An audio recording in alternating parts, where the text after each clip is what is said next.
Happy Families Podcast. It's the podcast for the time-poor parent who just wants answers now. We are pretty hardcore on only picking one or two things maximum that we're going to work on this week. Too many things to work on is overwhelming and we make no progress. And now here's the stars of our show, my mum and dad. Hey Kylie, we've had an email come through to podcasts at happyfamilies.com.au asking about the whole family meeting thing that we talk about a lot.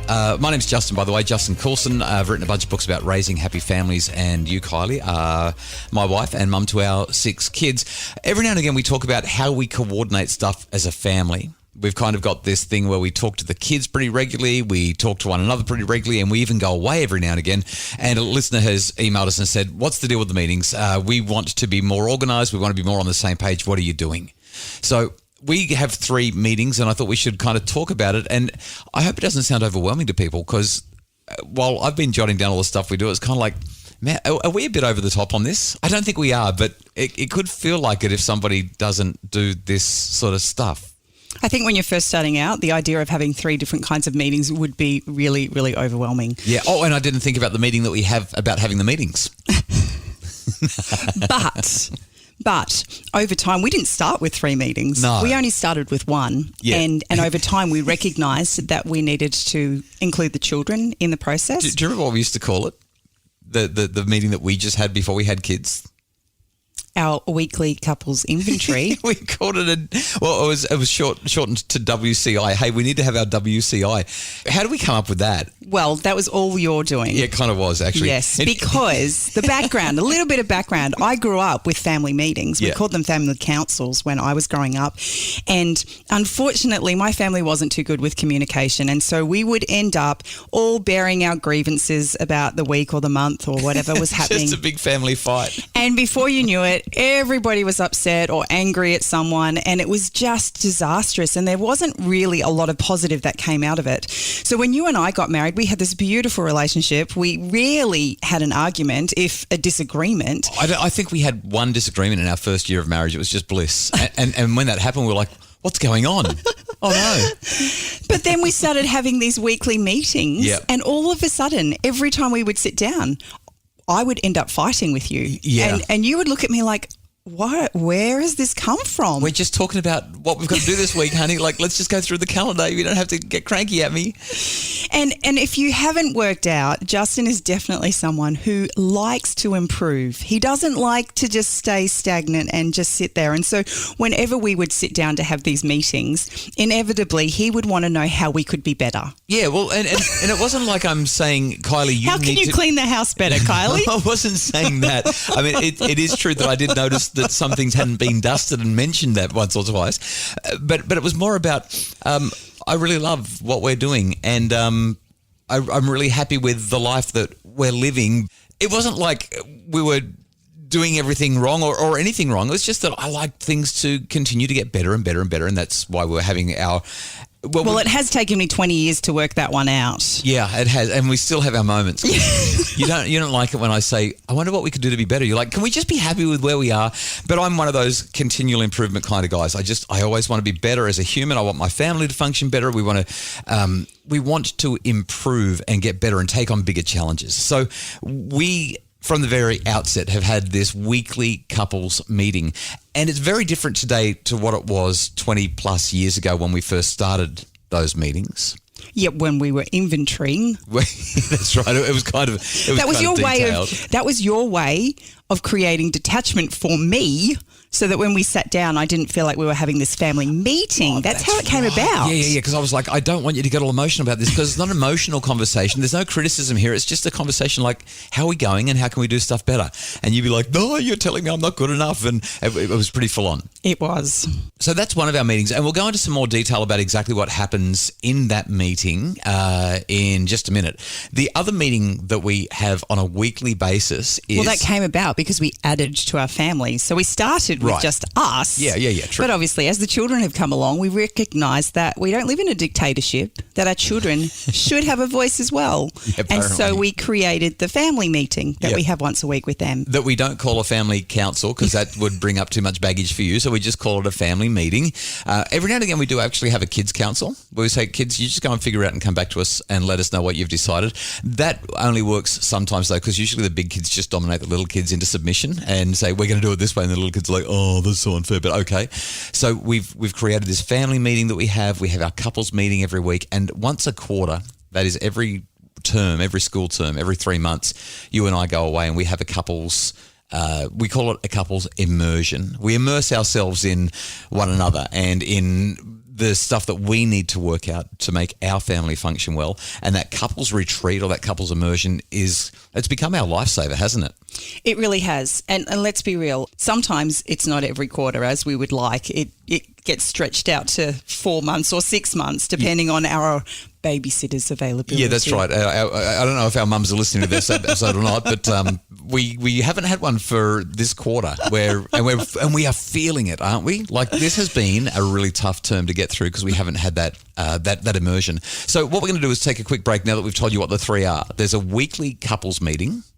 What do we call that now? Do we even have a name? Do we still call? Well, I haven't. Yeah, we just call it WCI. Do we? I haven't called it that for, it feels like about a decade, but maybe we do. Maybe you do. Then we have our weekly family meeting and we have our quarterly immersion. We'll tell you what happens in each of those right after the break. It's the Happy Families Podcast. Are screens creating tension at home? Tweens, Teens and Screens is a webinar to guide families to healthy, safe super screen solutions. Buy it today at happyfamilies.com.au/shop. It's the Happy Families Podcast, the podcast for the time-poor parent who just wants answers now. And today we've been sharing some of our family meetings and the way we structure things so that we can all be on the same page. Yeah, it's about organisation central. Yeah, aligning our values, our principles and our calendars. It's in response to somebody's email via podcast at happyfamilies.com.au. How do you do these meetings? What goes on in these meetings? What meetings are you having? And it's also kind of tied in with a question that I get all the time, and that is, how do I get my partner on the same page? And it's about having these meetings and talking about your values and the stuff that matters most. Ironically, even though we're having 3 meetings, we pretty much answer the same 3 questions in each meeting. It's just that the context changes. So the family responds to these 3 questions one way. You and I, when we have our couples meeting, respond to it slightly differently. And then when we have our quarterly retreat, that's kind of like the big picture. But it's the same 3 questions. It's the same structure. And it's a game changer. Can I talk about where the quarterly immersion came from? Of course. Okay, so a few years ago when I started running the business a little bit better than I had been previously, I realised that about every 90 days I needed to create some sort of a strategy to make sure that I knew what I was supposed to be doing so that I could pay my staff and help to pay for our mortgage and all that sort of stuff. And I found that those quarterly strategy sessions with my team really made a difference. And it helped me to reach more people and be more helpful to people. Like it was a game changer. And I thought to myself, wow, this strategy thing's amazing. The more I thought about it though, the more I realized people actually put together business plans all the time. And they put together financial plans and they put together holiday plans and they put together like education plans for their children. People are always planning all this stuff. And yet we say that our family is the most important thing in our lives and we don't put together a plan for our family. And so I actually said to you, we're doing our family meetings every week, but I feel like we're just sort of spinning our wheels and we're having our couples meetings every week, but I don't feel like we're kind of having the gains and the progress that are important to me because I'm a constant improver kind of guy.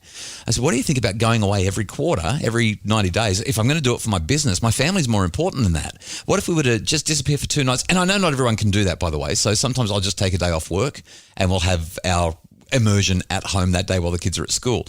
It's kind of like a poor cousin to it, but sometimes that's all you can do. And since we've started to do that once a quarter, we've changed the way our family feels. We've changed the dynamic because of the planning that goes into it. If you're going to spend all that time planning your holiday, I think that it's only reasonable that you'd spend all that time planning your family decisions, family values, family direction.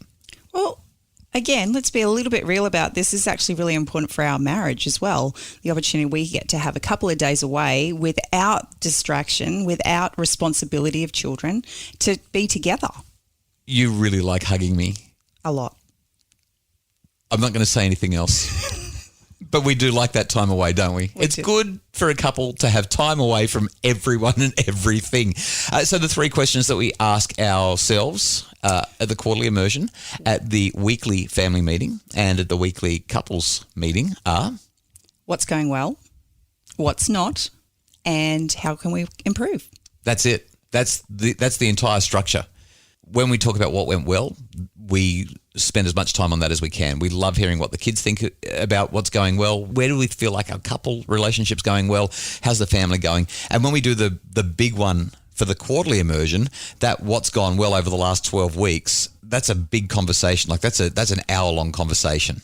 Yeah, so I guess the focus changes significantly because when you and I sit down and we have a conversation about what's going well, we're actually talking about our own individual lives and we hold each other accountable to that. So we'll talk about our exercise routines or, whether or not we're getting enough sleep or diet or... We talk about our spiritual practice. We talk about our life balance, whether or not I'm working too much, whether or not you're volunteering too much. Like we work through all of that sort of stuff and talk about what's going well. That's right. And in that process, we'll also, align our calendars so we know what each one is doing and what each one is carrying. We've each got different loads to carry, and so we can see as we go through that process, you can see where you might be able to alleviate some of my strain and vice versa. And so those things are really important. When we go into the family situation, though, we're not talking about what you and I are doing well. We're actually talking about the family dynamics, what's gone well in our family this week. Yeah, how morning's going, or is everyone happy with how mealtime is, or are we all getting to bed on time? What's happening on our weekend? Who's doing their chores? Are they getting done, well? Do we need to have a change up of the chore chart? All of those kinds of things come into play. And then when we get to have our quarterly getaway, we're asking much deeper questions. We're looking at, how is our family functioning? We're not just looking at the day-to-day stuff. We're looking at the big picture. The really important thing is the last question, though, and that is, what are we going to do from here? Because once we've identified where we're winning and where we're really struggling, sometimes the struggle list is very, very long and it's tempting to say, well, we need to fix this and this and this and this and this, and the list just is overwhelming.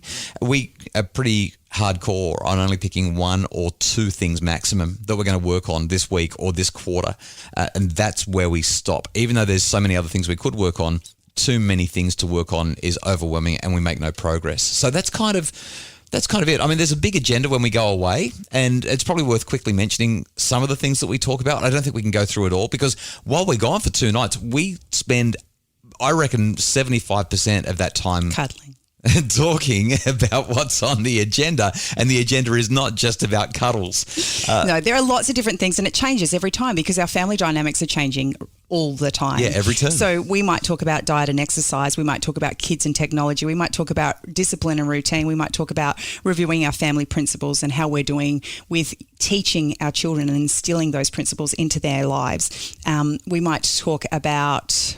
Well, we also... finances. We go through that. We also pull out the calendar and say, what are the major events that we need to schedule or that are coming up? We'll plan upcoming holidays. We talk about their extracurricular activities. There's so much stuff to go through in terms of planning how the family is going to function for the next 12 weeks, get all the stuff into the calendar that needs to be there. It's a pretty intensive couple of days away, and there's been a couple of times where we've gone away and had all these conversations and you've been a bit cranky because there hasn't been time for cuddles. Because there's so much to talk about. There is so much to talk about. And what happens in family life when we don't give ourselves that time and that distance and space to have these conversations is we have half-finished conversations, pillow talk as we're falling asleep or, when we're waking up and we're trying to race into 101 things at a time. And so we never actually really get to make improvements or even decisions sometimes about what needs to happen because we're constantly on the go. So I don't know if this has been helpful for you or not, but hopefully it has. If you'd like to be more aligned, be more on the same page, get your values more consistent with one another, or just be better at scheduling and getting the routine sorted out so everyone knows who's supposed to be where, when and how, or just if improvement's your thing, you might find that this little planning system can be helpful for you. The weekly couples conversation, the family meeting, and once a quarter getting away for, even if it's just a day, and talking about everything that needs to happen in the family to make it function well. We really hope that you enjoyed today's podcast. Tonight, a very special free webinar All the details are at happyfamilies.com.au. Can we please talk about our boys? The world has turned upside down for so many of our boys as culture shifts and changes. Much of it is for good, but unfortunately there's still undoubtedly a boy crisis, and there are still so many unhealthy aspects to being in the man box, living by the boy code. There's still a whole lot of really unhealthy ideas about what it is to be a healthy male. Tonight, can we please talk about our boys? A free webinar via happyfamilies.com.au. I would love for you to join in and participate in that conversation, and I'll also let you know all about the Bringing Up Boys Summit that's coming up in the next couple of weeks. For more information, happyfamilies.com.au. Thanks so much as always to Justin Rulon from Bridge Media, our producer, and Craig Bruce, our executive producer. And as I mentioned before, all the details about the stuff we've talked about on the podcast today and about talking about our boys tonight at happyfamilies.com.au.